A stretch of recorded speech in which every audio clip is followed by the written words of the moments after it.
Hello everyone, welcome to JCE Connect. So in this session we'll discuss with inspection procedures. Okay, so in the previous class we have discussed regarding floor inspection and centralized inspection, and now in this class we'll discuss with the third part of inspection, that is combined inspection. So the different way of inspection procedure, that is combined inspection. Okay, so in this combined inspection, what exactly it should be.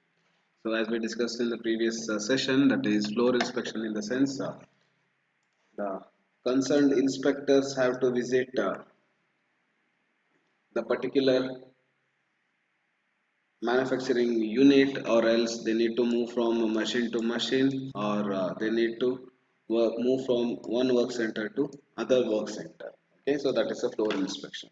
And then centralized inspection is nothing but whatever the materials are there, and whatever the products are there, raw materials are there, they need to visit to the certain departments. There they are going to test that one thoroughly, and then they are going to approve that one for the further work. So they need to be inspected and checked at the centralized inspection center. Right, means this centralized inspection center, it should be fixed at one place, and in this place itself all the materials or products, it will come and approach, and then they are going to test that one, and then they are going to value it.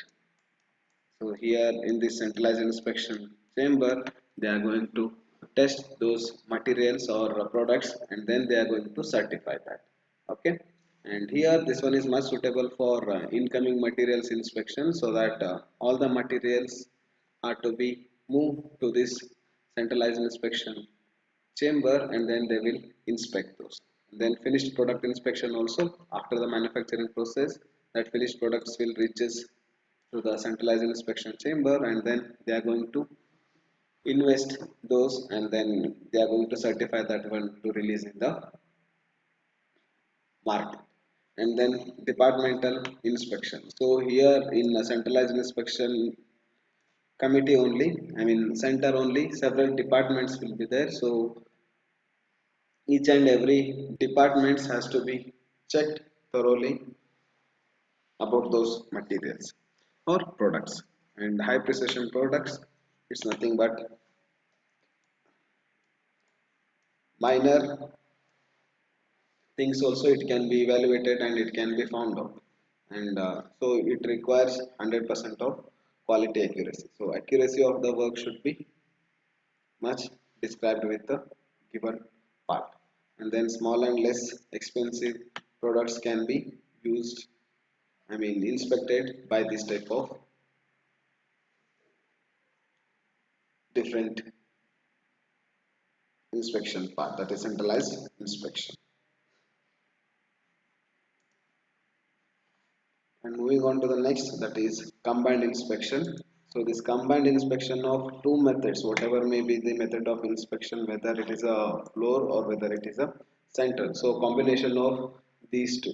The main objective of this combined inspection, that is to locate and prevent the defect which may or repeat itself in subsequent operation, to see whether any corrective measures are to be required. So this combined inspection center, the main objective of this type of inspection type, that is to locate and prevent the defect which may or repeat itself in subsequent operations. So might be few you can see few operations may get fail during in the execution part. So that one, it either it can be controlled by using inspect by using floor or combined, so that whichever it is suitable for that particular position, so it can be easily checked. So in that case this combined inspection can be much helpful, because at that time if we want to supply that one to the centralized inspection chamber or center, it will be much difficult. So that time this type of combined inspection committee will takes an important role to do the inspection things for these materials or products, and then they will certify that one for the further work. And here you can see the different methods of inspection. That is, first one is 100% inspection, and next one is sampling inspection. Okay. So now we'll study what is 100% inspection and what is sampling inspection. So here 100% inspection, this type it will involve a careful inspection in detail of quality at each strategic point.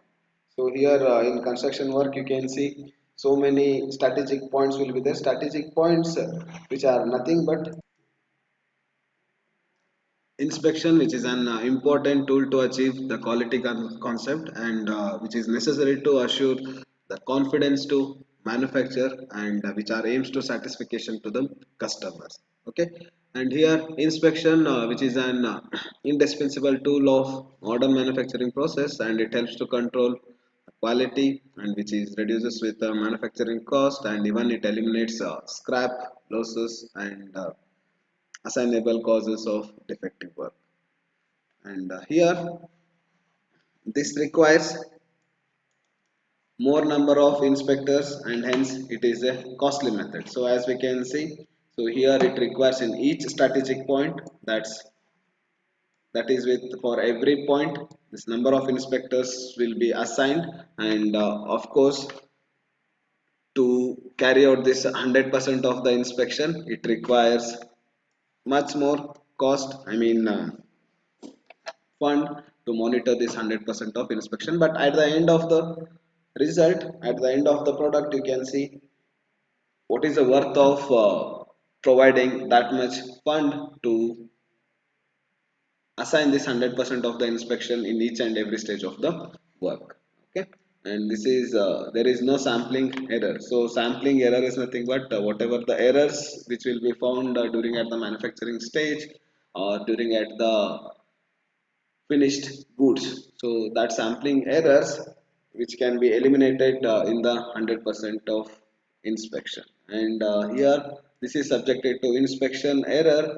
They are arising out of fatigue, negligence, difficulty of supervision. So in some cases which is most difficult to supervise in each and every stage. So that time this 100% inspection will takes an important role to do the investigation of each and every activity, and then it can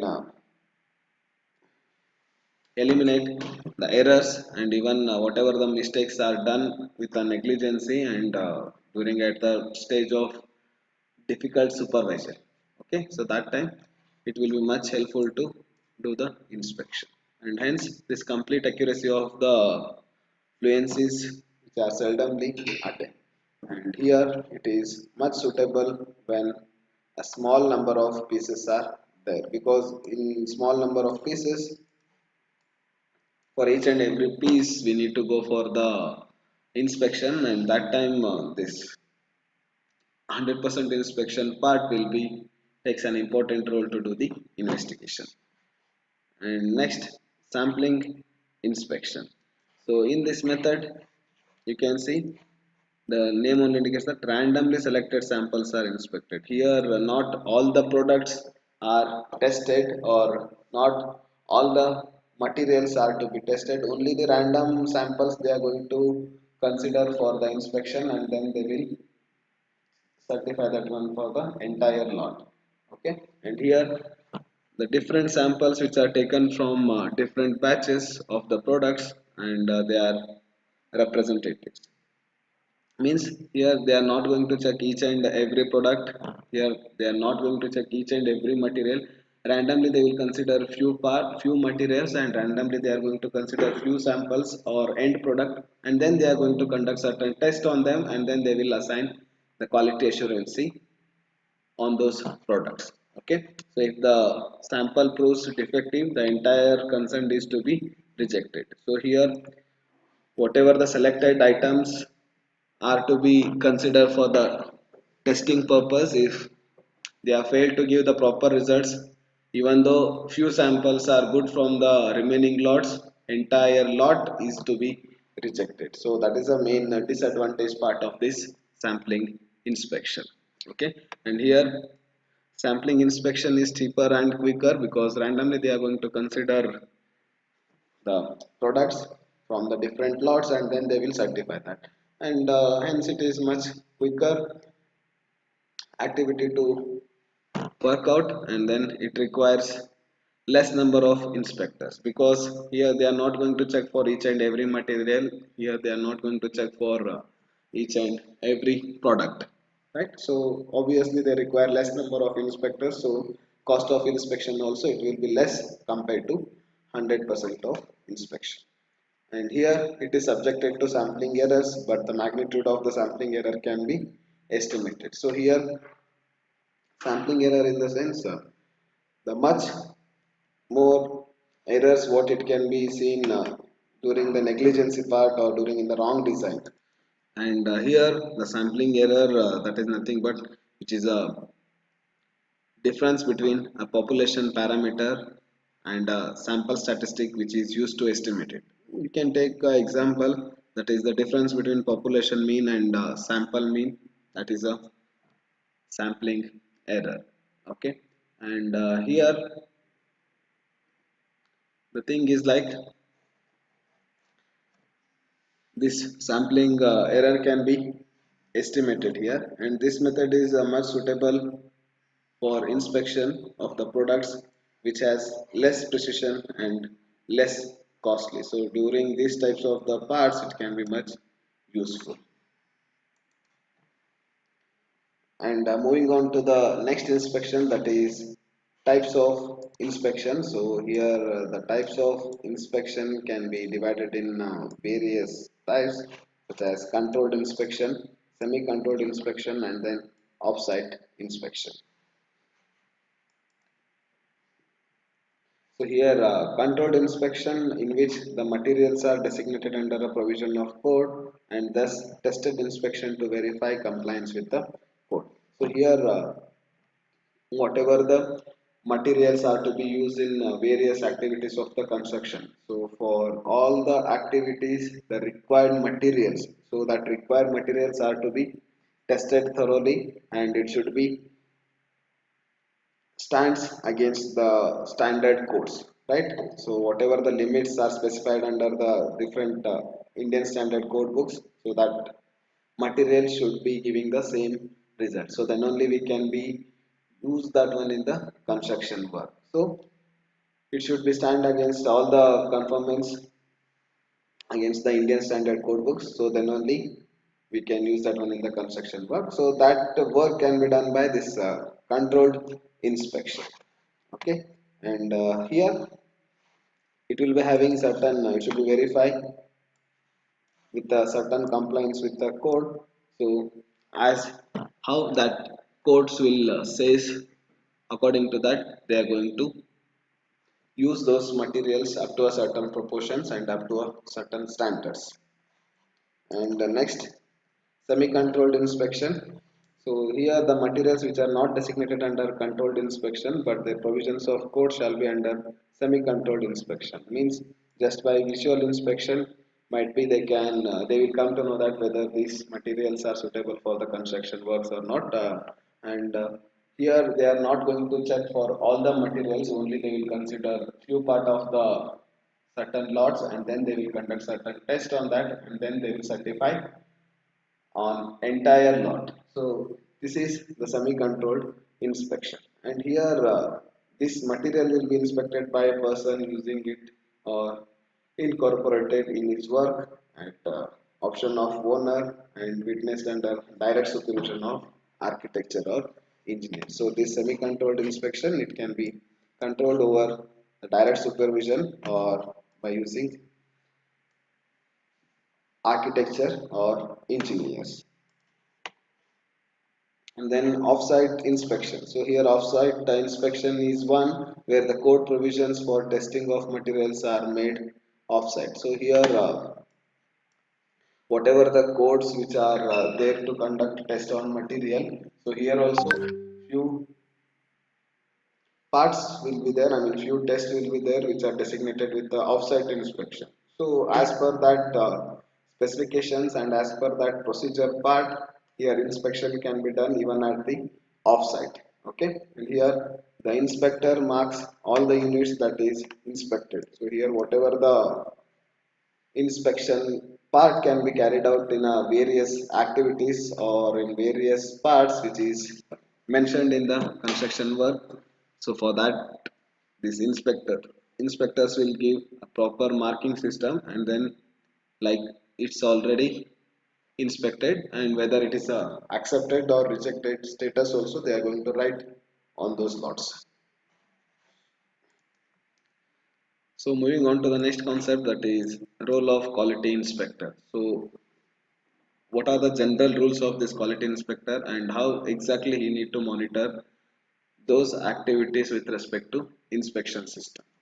So here the first point, that is checking input materials bought at the site and their specifications. So first you need to check all the materials, I mean the raw materials which are to be used in the construction work. So first you need to examine those materials, and then you should certify that one for the further work. So that is checking input materials which is bought at the site and their specifications, whether they are available as per the specifications or not. That one they will check and they will approve that one for the further work.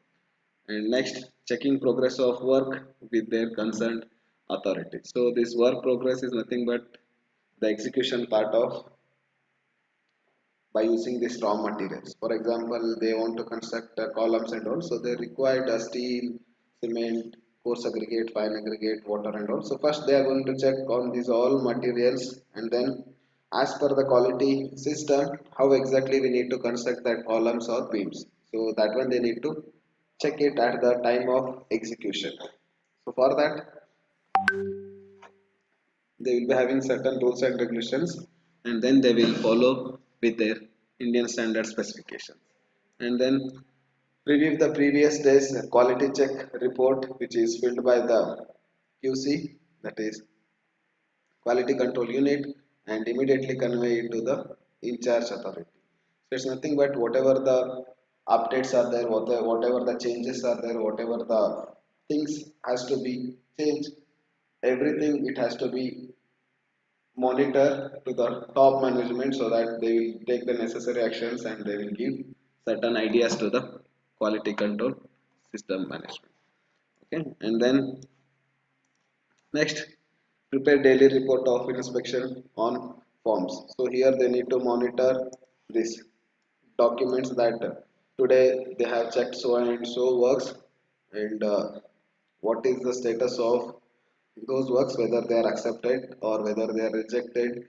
If it is accepted, then they need to submit a letter. If they are rejected, they need to give certain remarks on those papers, that reason for rejection, whether the materials are not suitable, or whether the workmanship is poor, or whether they have not specified, I mean whether the materials which are tested and here they have used the different materials, what totally whatever the materials, whatever the reasons are there to for the rejection, so that one they need to mention there. Okay, so these are the roles of quality inspectors, and here they need to monitor that one as per these rules.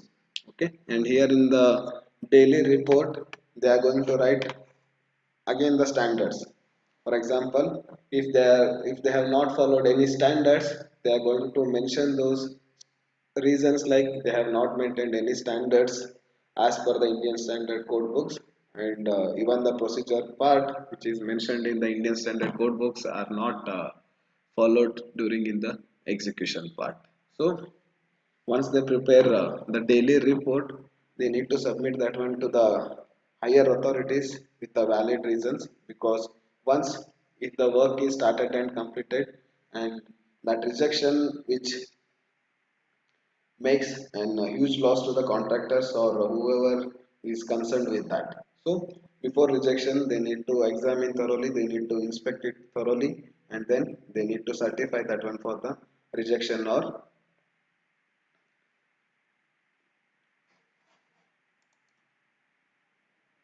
selection. Okay, so before selection or before agreeing with this work also, we need to check it thoroughly, and before for the rejection process also, we need to check it thoroughly. Okay, that is these are the rules